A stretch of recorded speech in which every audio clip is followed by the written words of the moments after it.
तो भाई आज की रॉ को देखकर लग रहा था कि सर्वाइवर सीरीज का असली मजा अब स्टार्ट हुआ है, क्योंकि WWE ने एक के बाद एक बहुत बड़े बड़े बम आज फोड़ दिए और अब सर्वाइवर सीरीज के लिए एक्साइटमेंट और भी ज्यादा बढ़ गई है। तो हेलो गाइस, मैं Gagan and welcome to my YouTube channel the wrestling slammer. और आज हम बात करने वाले हैं आज हुई मंडे नाइट रॉ के बारे में, जो कि WWE ने आज MSG से करवाई थी। और रॉ को देखकर लग रहा था कि WWE ने बड़े एफर्ट लगाए हैं मंडे नाइट रॉ को बुक करने के लिए। तो भाई बहुत कुछ हो गया आज की रॉ में, जानने के लिए वीडियो को लास्ट तक देखना और लाइक और सब्सक्राइब जरूर कर देना। सबसे पहले रॉ की शुरुआत हमें जॉन सीना के साथ ही देखने को मिलती है, क्योंकि आज की रॉ जॉन सीना की लास्ट रॉ होने वाली थी। और भाई बहुत सारी एक्सपेक्टेशंस थी कि आज जॉन सीना का किसी तगड़े सुपरस्टार के साथ मैच होगा, क्योंकि WWE और जॉन सीना दोनों ही टीज कर रहे थे। तो भाई जॉन सीना लाउड पॉप के साथ पहले तो रिंग में आते हैं और MSG के क्राउड को धन्यवाद करते हैं, क्योंकि यहाँ क्राउड बड़े लाउड चैंट्स लगा रहा था उनके लिए। लेकिन इससे पहले वो ज्यादा कुछ बोल पाते, डोमिनिक मिस्टीरियो की एंट्री हो जाती है। अभी लास्ट वीक इंटरकॉन्टिनेंटल चैंपियनशिप हारने के बाद डोमिनिक मिस्टीरियो बड़े गुस्से में लग रहे थे। डोमिनिक रिंग में आकर कहते हैं कि भाई मेरे साथ लास्ट टाइम धोखाधड़ी हो गई थी, और लास्ट टाइम जॉन सीना के हाथ में इंटरकॉन्टिनेंटल चैंपियनशिप वैसे ही लग गई जैसी बाकी की चीजें उनके हाथ में कब से लगते हुए आ रही हैं। यहाँ कुल मिलाकर डोमिनिक मिस्टीरियो का कहना था कि ऐसे ही जॉन सीना के हाथों में चीजें दे दी जाती हैं, जिसमें WWE की मैनेजमेंट भी उनकी मदद करती है। लेकिन डोमिनिक मिस्टीरियो के हिसाब से वो ये चीजें अर्न करते हैं बिना किसी की मदद के। सोचो ये डोमिनिक मिस्टीरियो कह रहे हैं जो इतने टाइम से जजमेंट डे की मदद लेते हुए आ रहे हैं।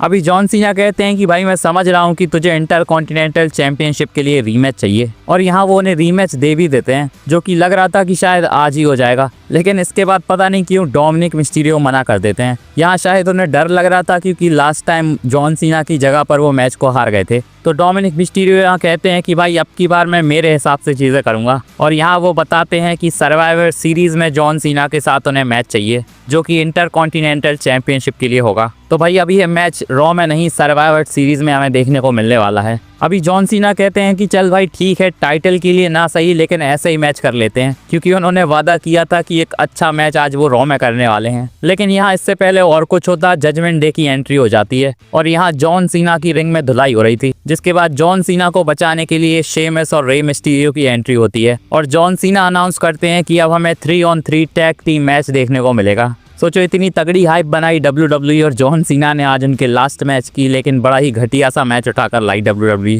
मैच भले ही अच्छा खासा था, लेकिन बहुत ज़्यादा एक्सपेक्टेशन थी कि जॉन सीना का लास्ट रॉ का अपोनेंट कोई ढंग का तो होगा। अभी सोचो हिस्ट्री में याद रखा जाएगा कि जॉन सीना की लास्ट रॉ में उन्होंने एक टैग टीम मैच करा था। तो भाई WWE ने एक अच्छा खासा 1-on-1 मैच मिस कर दिया। बाकी वैसे ये मैच भले ही टैग टीम मैच था, लेकिन मैच काफ़ी अच्छा था। मैच में एक मोमेंट पर हमें देखने को मिलता है जब तीनों सुपरस्टार एक साथ 5 नकल शकल लगाते हैं, जो कि बहुत ज़्यादा कूल लग रहा था। और मैच के एंड की बात करें तो बेचारे फिन बेलर, JD मैकडोना की वाट लग गई, क्योंकि उन्हें रे मिस्टीरियो की तरफ से 619, शेमस की तरफ से ब्रूच किक और जॉन सीना की तरफ से AA पड़ता है, जिसके बाद वो पिन हो जाते हैं और इस मैच में सुपर टीम की जीत हो जाती है। अभी बहुत ज़्यादा ऑब्वियस था कि जॉन सीना का लास्ट मैच WWE ने हरवाने तो नहीं वाली थी, लेकिन स्टिल उन्हें कोई 1-on-1 अच्छा मैच देना चाहिए था। वैसे मैच के बाद जजमेंट डे की फाइट वहां पर कोई सेलिब्रिटीज बैठे थे उनके साथ हो जाती है, जहां हमें थोड़ी एक ब्रॉल टाइप सिचुएशन देखने को मिलती है।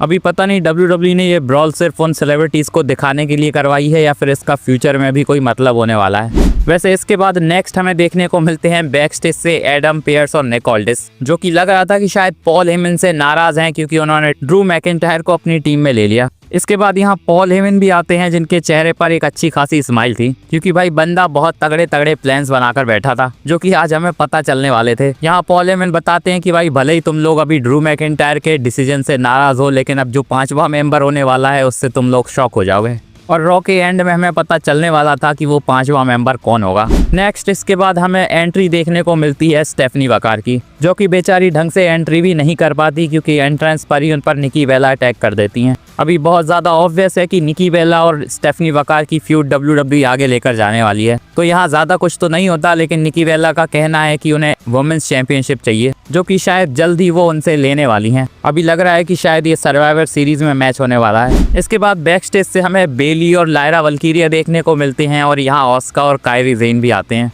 अभी ओस्का की टीम में एक 5वां मेंबर बचा है, तो वो ऑफर करती हैं बेली को कि वो आ जाए उनकी टीम में।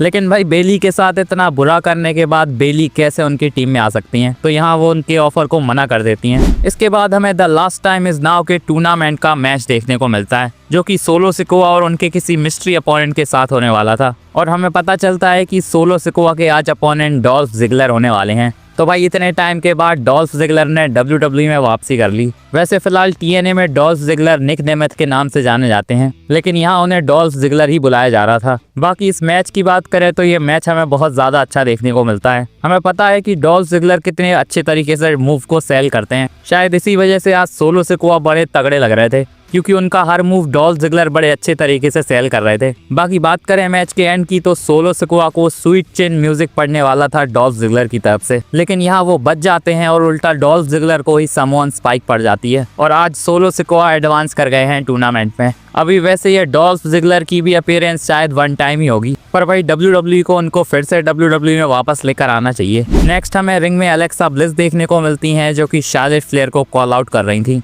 क्योंकि भाई शार्लेट फ्लेयर उन्हें अकेला छोड़ के भाग गई। यहाँ उनका कहना था कि शार्लेट फ्लेयर उनके मैसेज और टेक्स्ट का भी जवाब नहीं दे रही हैं। अब यहाँ शार्लेट फ्लेयर तो नहीं आती, लेकिन काबुकी वॉरियर्स, लेस लेजेंड और नाया जैक्स की एंट्री हो जाती है और बेचारी एलेक्सा ब्लिस को चारों तरफ से घेर लिया जाता है। ऐसा लग रहा था कि शायद अब एलेक्सा ब्लिस पिटने वाली हैं, लेकिन इसके बाद यहाँ ईओ स्काई और रेहा रिप्ली आ जाती हैं। लेकिन भाई अभी भी सिचुएशन 3 on 4 वाली बनी हुई थी और हील टीम भारी पड़ रही थी एलेक्सा ब्लिस, रेहा रिप्ली और ईओ स्काई के ऊपर। जिसके बाद फाइनली शार्लेट फ्लेयर की भी एंट्री हो जाती है, जो कि कैंडो स्टिक लेकर आई थी और उसी कैंडो स्टिक से वो सबको बजाती हैं। अभी मैंने कहा था स्मैकडाउन में जो हुआ उसके बाद शायद WWE घुमा फिरा के फिर से शार्लेट फ्लेयर को टीम में लेकर आ जाएगी, और आज की रॉ में WWE ने कुछ वैसा ही कर दिया। पर अभी भी दोनों टीम्स में एक एक मेंबर अब बचा हुआ है, जो कि हमें आगे पता चल जाएगा कि वो कौन होगा, क्योंकि आगे WWE ने एक बड़ा सरप्राइज छुपा कर रखा था। अब इसके बाद नेक्स्ट मैच हमें मैग्जीन ड्यूप्री और बेकी लिंच का देखने को मिलता है, जो कि इंटरकॉन्टिनेंटल चैंपियनशिप के लिए था। अब ये मैच तो ठीक ठाक था, लेकिन भाई मैग्जीन बहुत ज़्यादा कोशिश कर रही थी कि किसी तरह से वो बेकी लिंच को हरा दें। यहाँ थोड़ा बहुत पंगा बेकी लिंच का रेफरी के साथ भी हो जाता है। अब मैच स्टिल चल रहा था, लेकिन मैच के बीच में ही एंट्री हो जाती है एजे ली की, जिन्होंने रसल पलूजा के बाद आज रिटर्न कर लिया है। अब एजे ली के रिटर्न के साथ बेचारी बेकी लिंच डिस्ट्रैक्ट हो जाती हैं और इस डिस्ट्रैक्शन का फायदा अब मैग्जीन ड्यूप्री को मिल जाता है और क्रॉस बॉडी के साथ बेकी लिंच को पिन करके अब वो नई वुमेन्स इंटरकॉन्टिनेंटल चैंपियन बन गई हैं। तो भाई टाइटल चेंज कराकर WWE ने बड़ा ही शॉकिंग सा डिसीजन यहाँ ले लिया। अभी वैसे लग रहा था कि शायद एजे ली और बेकी लिंच की फ्यूड IC टाइटल के लिए होगी, पर शायद अभी WWE के और दूसरे प्लान्स हैं। आज वैसे एजे ली के रिटर्न के साथ अब वॉर गेम्स का रास्ता क्लियर लग रहा है। इसके बाद नेक्स्ट हमें जिवॉन एवॉन्स और गंथर का मैच देखने को मिलता है, और भाई गंथर ने इतने टाइम बाद आज रिटर्न कर लिया है, जो कि WWE ने पहले से ही अनाउंस कर दिया था। अभी इस मैच की बात करें तो ये मैच वैसे हमें बहुत ज़्यादा अच्छा देखने को मिलता है। पहले ये मैच बड़ा रैंडम सा लग रहा था, लेकिन शायद WWE ने रेसलिंग वाइज इस मैच को रखा था, क्योंकि दोनों ही बड़े खतरनाक रेसलर हैं, तो ये मैच शायद उसी हिसाब से रखा गया था। लेकिन भाई इस मैच में भी ज़्यादातर टाइम गंथर ही डोमिनेट कर रहे थे। बात करें मैच के एंड की, तो बहुत ज़्यादा ऑब्वियस था कि गंथर इस मैच को हारने नहीं वाले थे। तो यहाँ जिवॉन एवॉन्स को लॉक में फंसाते हैं गंथर और टैप आउट करवा देते हैं। इसी के साथ अब वो आगे टूर्नामेंट में क्वालिफाई कर गए हैं। अब इसके बाद हमें रॉ का मेन इवेंट देखने को मिलता है, जहां सबसे पहले ब्रॉन और लोगन पॉल की एंट्री होती है, जिसके बाद सोलो एंट्री करते हैं हमारे ड्रू मैकिंटायर। आज मेंस वॉर गेम्स की दोनों टीम्स के बीच में फेस ऑफ दिखाया जाने वाला था और ये भी रिवील होने वाला था कि 5वां मेंबर कौन होगा दोनों टीम्स का। इसके बाद कोडी रोड्स, सीएम पंक, जे उसो और जिमी उसो की भी यहाँ एंट्री होती है। वैसे कोडी रोड्स और सीएम पंक यहाँ बिना टाइटल के आए थे और लग रहा था कि वो लड़ने के मूड से ही आए हैं, और जितना रॉ का टाइम बचा था उस हिसाब से WWE ने भी यही प्लान करा था। तो भाई यहाँ हमें सारे सुपरस्टार्स के बीच में एक ब्रॉल देखने को मिलती है। अब यहाँ बाकी के सुपरस्टार्स एक दूसरे के साथ ब्रॉल कर रहे थे, लेकिन सीएम पंक रिंग में रह जाते हैं, जिसके बाद एंट्री होती है ब्रॉक लेसलर की। और यहाँ सीएम पंक की शक्ल के 12 बज चुके थे और हमें पता था कि अब ब्रॉक लेसलर 5वें मेंबर होने वाले हैं पॉल हेमन की टीम के। जिसके बाद ब्रॉक लेसलर रिंग में आते हैं और सीएम पंक की धुलाई चालू हो जाती है। लेकिन भाई यहाँ सरप्राइज खत्म नहीं हुआ था, क्योंकि इसके बाद रोमन रेंस की एंट्री होती है और रोमन रेंस रिंग में आके ब्रॉक लेसलर को सबसे पहले एक सुपरमैन पंच लगाते हैं, जिसके बाद ब्रॉक लेसलर तो सिक्योरिटी के साथ यहाँ से निकल लेते हैं। लेकिन रोमन रेंस अभी भी रुकते नहीं हैं और जो सिक्योरिटी यहाँ ब्रॉल को रोकने के लिए आई थी उसी के साथ ब्रॉन्सन रीड को लेके बैरिकेड में रोमन रेंस घुस जाते हैं। लेकिन इन सब के बीच में हमें एक फनी सा मोमेंट देखने को मिल रहा था क्योंकि कैंडो स्टिक के साथ सीएम पंक लोगन पॉल को लगातार चोक कर रहे थे, जो कि देखने में बड़ा फनी लग रहा था। इसके बाद रॉ अचानक से एंड हो जाती है और WWE ने ज्यादा कुछ दिखाया नहीं क्योंकि शायद टाइम ही खत्म हो गया था। लेकिन भाई मुझे पता है कि इसके बाद भी बहुत कुछ हुआ होगा जो कि WWE शायद बाद में पोस्ट करेगी। तो भाई आज की रॉ WWE ने बड़ी स्पेशल सी बुक कर दी क्योंकि इतने बड़े बड़े सरप्राइजेस हमें देखने को मिल गए। इसी के साथ अब मेंस की तरफ से सर्वाइवर सीरीज वॉर गेम्स का मैच फिक्स हो चुका है। सोचो भाई एक मैच में Brock लेसलर, CM Punk, Cody Rhodes, Roman Reigns जैसे सुपरस्टार्स हमें देखने को मिल जाएंगे। तो भाई अब सर्वाइवर सीरीज का इंतजार नहीं हो रहा है। कमेंट में बताओ आपको क्या लगता है।